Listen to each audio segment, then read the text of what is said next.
It's Tuesday, and we got a surprise leak from ShadowofAnontheNine. This man is the one who leaked info on Penumbra last Friday. He had stated then, though, that he was going to leak more information out again this coming up Friday, but has now surprised us with some Destiny 3 information as well as Destiny 2 Year 3 info. So let's get started. After observing the massive amounts of people express their excitement for Penumbra, there were even more asking for more info on Destiny 3 and D2 Year 3. Originally, this was supposed to release on Friday. However, I decided to release it early as the previous post grew much larger than I anticipated. So without further ado, here it is in its entirety. D2 Year 3, not much detail is known outside of the business model and a small detail about the content. There will not be another Comet DLC, taking King, Rise of Iron, or Forsaken Sauce to kick off D2 Year 3. In its place will be an Annual Pass 2.0 style. However, there will be slightly larger DLC in its first entry instead of every DLC being around the same size. Now, we actually speculated this could be a possibility, that going into Year 3, we were just going to continue the Annual Pass business model. But what Shadow is saying here is that the DLC that first launches the Annual Pass will be slightly bigger than our normal DLC launches like Penumbra, Joker's Wild, but not as big as Forsaken or Rise of Iron, or Taken King for that matter, alright? He does go on to mention some locations that we'll be visiting. Old Chicago, Europa, and Return to Venus have been confirmed. That's interesting. A number of these things are interesting. I'm sure my lore guys can definitely pull from it. I was not expecting Old Chicago though. Now, in-game locations, the immense pyramid-like ship that has been teased since D2 Vanilla and was also seen as a hologram in the Queen's Court. This is the flagship of new enemy race, which will serve as the main threat in the story. This location, in essence, would become the dreaming city of Destiny 3. Okay, let me break this down to the best of my knowledge. If you remember in the credits after Destiny 2 Vanilla was over, you saw the pyramid ships. Yeah, everybody remembers that. You also saw it as a hologram in the Queen's Court, and we know we're going to be facing this new enemy race, also known as the Veil. And they go on to mention right here, the new enemy race, Astro Demons, known only as the Veil. He states here that their visual appearance is described as having dark greenish skin, sharp claws, and having a distinct stench of wet earth, as mentioned by 81's mother in the lore entries brought with Black Armory. It also worth noting that the Veil, being the true servants of the darkness, are on equal power level to Guardians, if not stronger. Alright, sounds like they're gonna be pretty nasty. Now, the story here states that during the collapse, the god of the Veil was slain in a conflict with the light. Since then, the Veil have been waiting for the Traveler to reawaken so they can siphon its power to resurrect their dead god. Oh, okay then. I wonder how it got slayed though. I wonder how the god got killed. Was it killed by Guardians? Obviously not. Couldn't have. It had to have been something else. Something else that harnessed the power of the light. I wonder if that's the reason why the Traveler stayed silent. Might have just been hiding, man. Veil must be pretty nasty, dude. They want their god back. Now, the next thing here is listed as abilities. Darkness-based abilities are confirmed. However, I am unsure of any changes, additions to the traditional subclasses. So I'm assuming they're going to add darkness abilities on top of what we currently have in the game. We all speculated that it's going to take the RPG route where you have to just choose a side. Maybe the Veil shows up, they look at us and say, hey man, you can join us if you want. We got dope guns. It's a good chance many of us are probably going to go over there just to check it out. New game design, open world PvPvE areas, more akin to PlanetSide than to Division. Crucible and Sandbox changes are unknown though. Somebody let me know how PlanetSide was. I've never played the game. I'm about to go play it like right now. I need an idea here. But the fact that Crucible and Sandbox changes are unknown, I don't know. Again, I'm not gonna add any more to the rumor that was kind of floating around over the weekend that no Crucible is gonna be present inside of Destiny 3.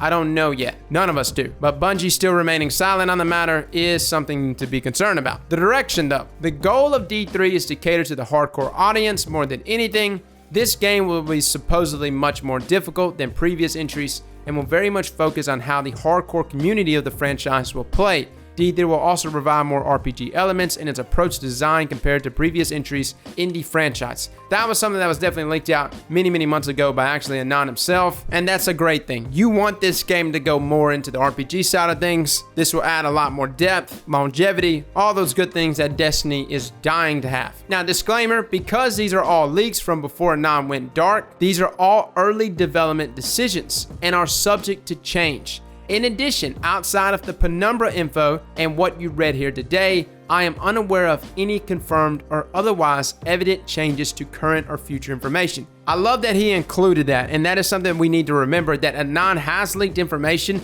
but things are always subject to change, and considering that he has gone dark and hasn't really said anything else, some of these things are subject to change before launch, okay? Now, to address the 4chan posts, he states that many questions were received about my comments on the 4chan leaks. This is all I have to say. The leaks that were posted were a combination of legitimate leaks from Anon mixed with their own theory and speculation, but presented as a true leak. Whether or not Aphelions, faction-oriented gameplay design, us teaming up with the Cabal Fallen, Callus having a major presence in the story, or 12-man raids are talked about, the bottom line is that none of those things are present in any credible leaks anywhere. What is in this post talking about D3 is what is known 100% as straight from Anon and no one else. There's no spin and there is no angle. All right then. Now, just to kind of just jump around here, yeah, it's a bummer we're not going to get a bigger DLC in September. I thought we were going to be like going back to the Dreadnought, dealing with like Oryx's daughter. I'm not saying that's not going to happen, but it doesn't seem likely, considering they said it's going to be a DLC smaller than even Rise of Iron. Like, if they would have said it was going to be a DLC smaller than Forsaken and Taken King, then I would be like, okay, could possibly be like Rise of Iron size.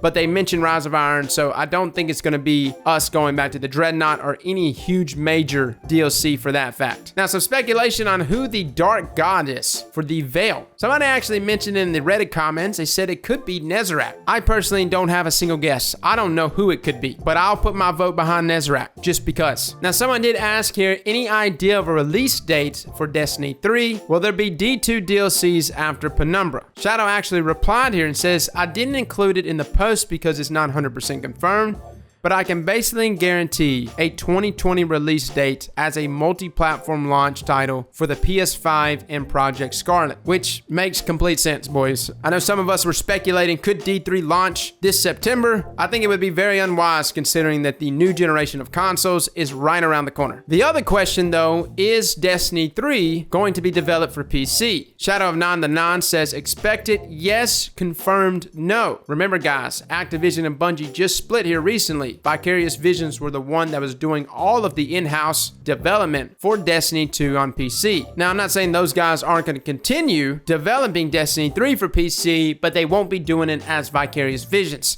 Hopefully Bungie got those boys, paying them real well, because I would definitely like to still see Destiny 3 on PC. Now, the last question that I see here, should we expect anything else, or is this all the info that you have? ShadowofAnontheNine states, this is it, boys. This is all he's got. Damn it, Deej! So guys, that is the rest of the information from ShadowofAnontheNine. Doesn't look like we're going to be getting anything else outside of this, at least from him. Who knows? Maybe AnontheNine might spark back up. Maybe we'll get some information this year at E3. Whatever the case, my speculation is that yes, it's probably going to go this way. They're probably going to roll out Annual Pass 2.0 for the next year. Most likely, every bit of it is going to be leading us up into Destiny 3. And then next year, it's going to be all about D3. We're probably going to just see it all over the place. E3 is going to be swamped with it. So that's what I'm expecting. As far as Crucible, whether or not it's going to be out, I don't know yet. We still don't know. I mean, we're not going to know anything probably until next year. Like, I would very much like to see classic Crucible still present, even if it doesn't really make sense lore-wise, but there is a lot of stuff pointing that this could possibly conflict with the lore. Like, supposedly the Veil shows up, all hell breaks loose, Shaxx dies, the Crucible closed down because there's no longer any reason to even play it, considering there's no more time for practice. It's the real world. The Veil is on equal power levels as a Guardian. Who knows? Maybe they can also come back to life. I don't know. It all sounds pretty nasty. Whatever the case, it's a very long time until we see a launch of all of this. Meaning, it's a good chance a lot of these things could change from now until then. And until we actually see something definitive from Bungie, I would be very wary of any other future leaks. With that being said though, feel free to let me know in the comments below what you think. Well, fellas and ladies, thank you so much for coming and watching, and as always, slap that like button like your mama told you right.